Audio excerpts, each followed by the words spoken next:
Oh, shit. Yeah, we got a bunch. So I know Well, the struggles. That was the early struggles for me too. Just yeah. wait, it's gonna get worse.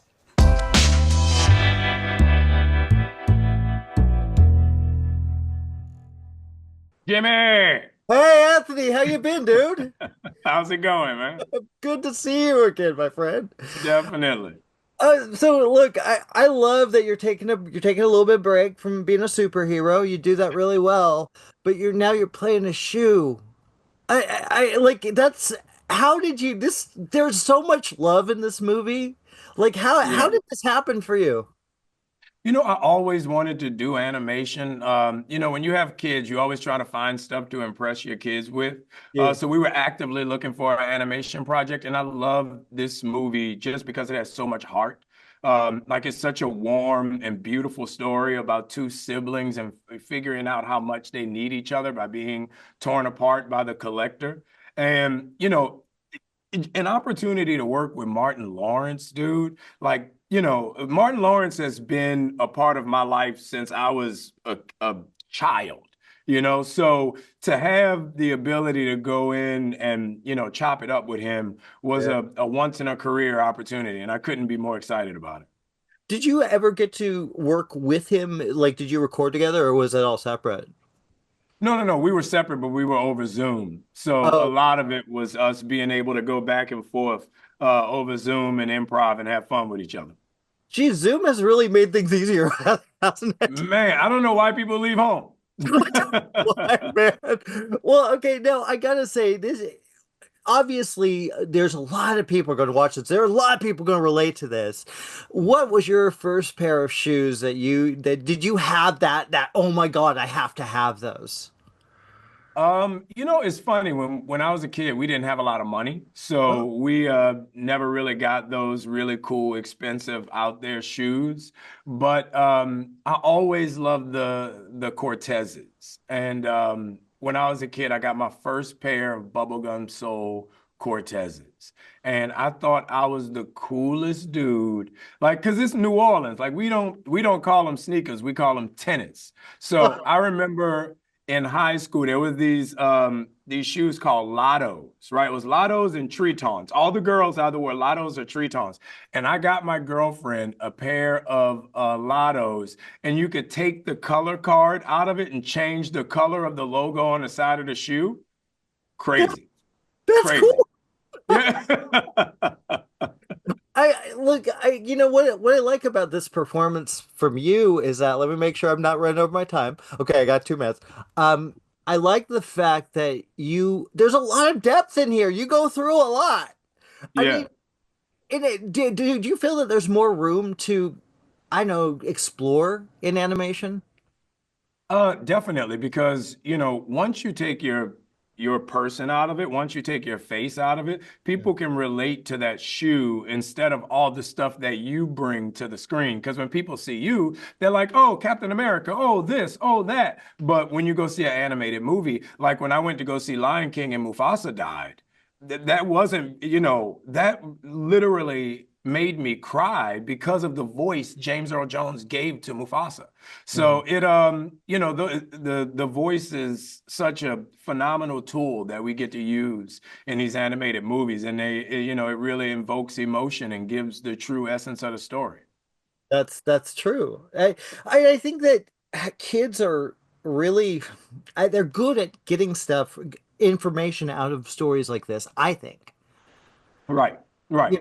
I what was what was it like working with these filmmakers who how was the connection with Rob and Chad were great. Were really great, man. They have such an expansive resume and background in animation and in film. So them? it was really like a acting class. It's you do the scene back and forth, but then they already have the idea of what they want, the emotion that they want to feel. So the direction came with the emotion as opposed to you trying to find it Yeah. because you have the prelim of what the scene's going to look like, but it's your voice and your humanity that creates this shoe and make it a person. So working with them really a lot of fun because they had such a grasp on, who these characters were. And Martin came in with like this, like, really deep, dark, sinister voice. So it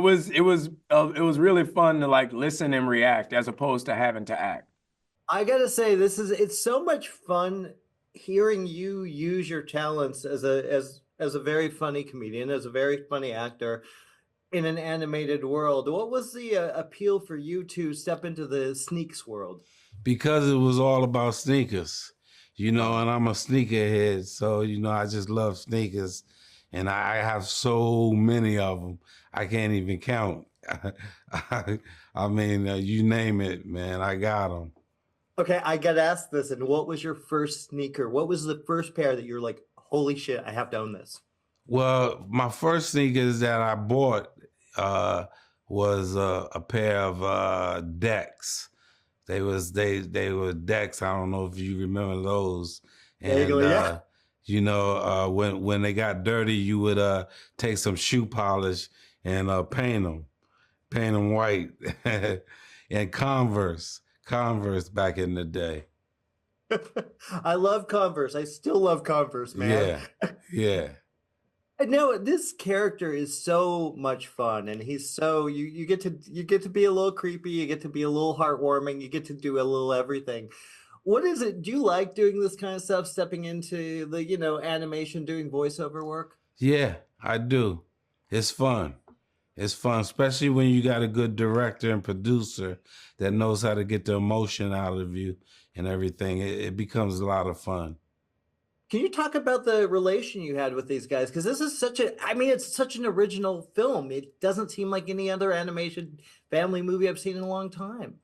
Yeah, it's just the directors was able to pull it out of me, give me good direction, and they was patient, and they just want the best for the film. Now, did you have any say on the shoe that you're going to be, the design, any of that? No, I didn't. Oh, that's great. So Okay, so I was surprised when I saw the shoe, what I looked like. it was a cool shoe, dude. It was a cool shoe, yeah. Let's be real, that was a cool shoe. I've got to say, like, I love the fact that I was talking to Anthony earlier, and he just was geeking out about the idea of working with you. And what was it like working with Anthony over Zoom to do the dialogue? Oh, it was cool. Anthony's real cool. He's real talented, and I just had a lot of fun with him. Now, you've had such an incredible career. I mean, we grew up watching your movies, man. It's amazing. What do you look back at? Is there a character that you've played that you'd be like, yeah, I want to see what he's like now? Blue Streak. My character in Blue Streak. Really? Yeah, we're writing the Blue Streak. Wow. We're writing the Blue Streak 2 as we speak. Oh, that's fantastic. Like, how far along are you? Well, we haven't got the first draft in yet, but it's coming in soon. Do you feel that it's easier, especially things have changed so much in Hollywood over the years? Is it easier to kind of create your own opportunities and this is what I want to do, this instead of kind of, because this seems like a production with so much love, and you're working on a Blue Streak sequel. What drives you for that? Well, you don't want to wait on Hollywood. If you can create your own and everything, then it's best to do that. Agreed. I gotta say, also with the script, now you're funny as hell, dude. You're a legend. What did you get to add? Did you improv? Was there any of that going on? Just little words, just a couple of words here and there to accentuate whatever I was already saying and everything, just things like that. Can I just say, I love your background, the Funko Pops. I'm a big Funko Pop collector, the Michael Myers mask. I love it. The aesthetics are going crazy there. I love it. It's building. I mean, I keep getting like putting stuff here, and it's out of control. Oh, trust, you're talking to a big Funko Pop collector. Yeah, we got a bunch. So I know the struggles, that was the early struggles for me too. Just wait, It's gonna get worse.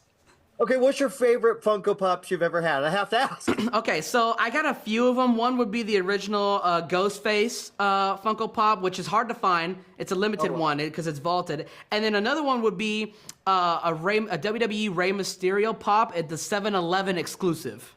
Oh, yes, I've seen it. He had like the blue mask and like the blue pants. That one's a grail for mine because I was able to meet him and he was able to sign it. So I have that puppy put up, and it's never moving from its spot. And I look at it every day going, yeah, that was awesome. Can I just say how cool it is to see? You know, you're kind of iconic in the world of TV, man. A little bit. I was part of something pretty cool.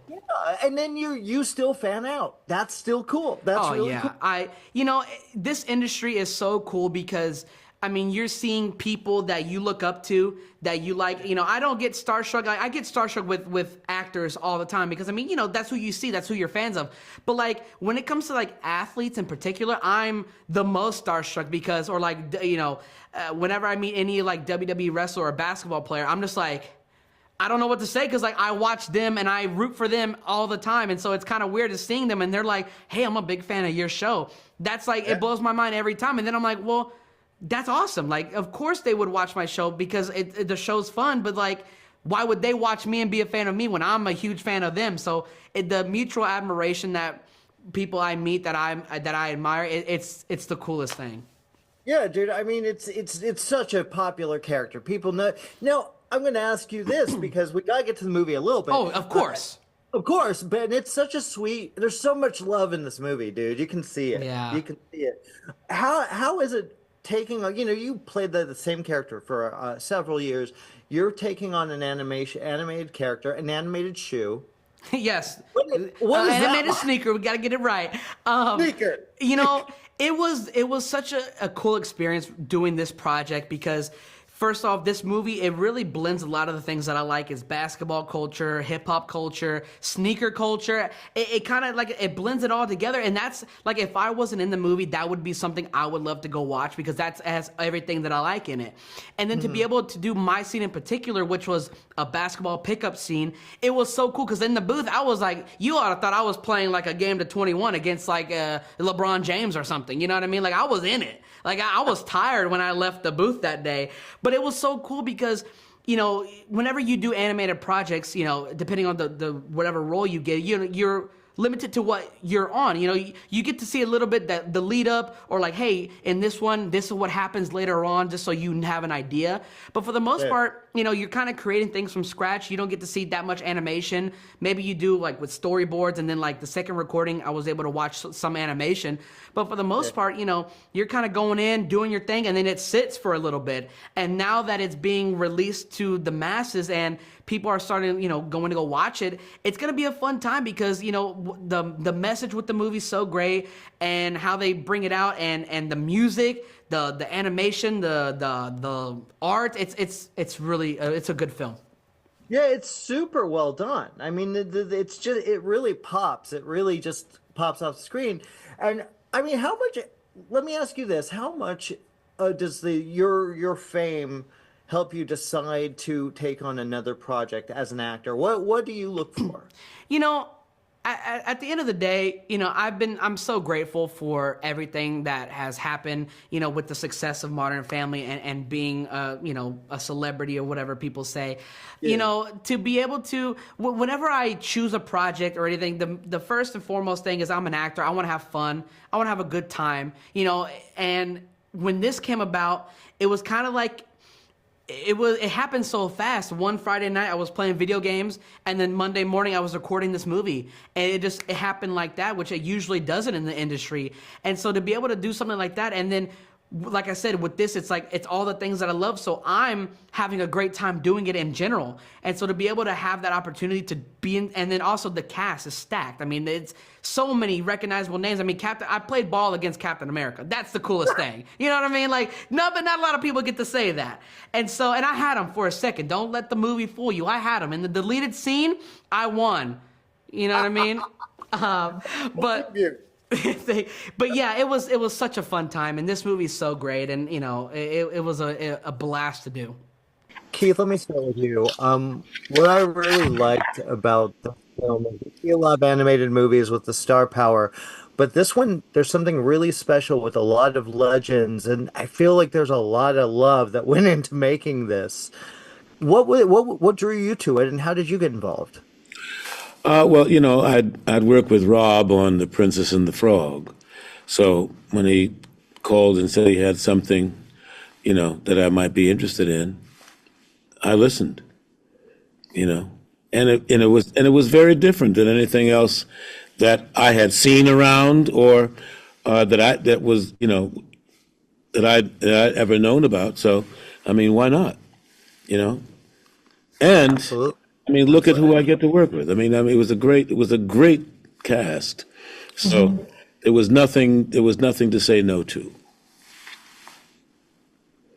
Yeah, now Macy, I mean, geez, you balance everything so beautifully. You have this real impressive acting career. You're a talented musician. How did you find this character? And you're playing a shoe. That's cool. I know, I'm not only a shoe, I'm a heel. Ask you, what are those things behind you? What are those what is that? Oh, that's everything. I'm a collector, so I have like Michael Okay. Myers, Nosferatu. I like a lot of horror, so. What'd you ask me? Oh, so how you great balance of music and film. How do you balance that? And how do you find and choose your projects like this? As you just look for stuff you can sink your teeth into, things that you really want to do because you'll give it your all and it'll be great. Usually just stuff that you want to do because if you don't really want to do it, it's gonna come out that way. So I really wanted to do this. Yeah, For sure. yeah.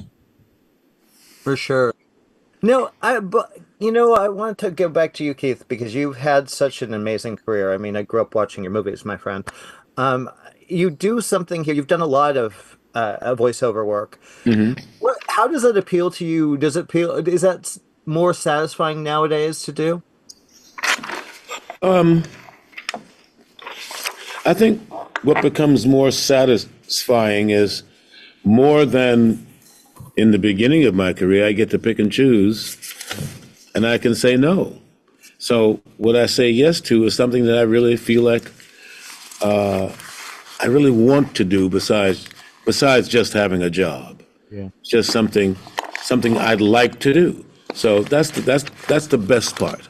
And I get to, and sometimes if you're lucky, you get to also have some privy to who I'm playing with, and so it's like, oh, I'm in good company. So let's do it. Let's do that. You know? Macy, I got to go back to you about the heels. Are you a shoe person? Because I know all the cast members are like love their sneakers. Are you a shoe person? Yeah, I have a lot of shoes because I have a lot of outfits because I perform a lot. So I have to, you have to get a shoe, whatever your outfit. So I do have a ton of shoes. Not a ton of sneakers though. I have a few sneakers that I got about 20 pair last time I counted. But I only wear 2 of them. So. Thank you for clicking on our video, everybody. If you like what you saw here, please make sure you like the video and subscribe and share with your friends who like this sort of content. JoBlo was created by movie fans for movie fans, and we appreciate your support.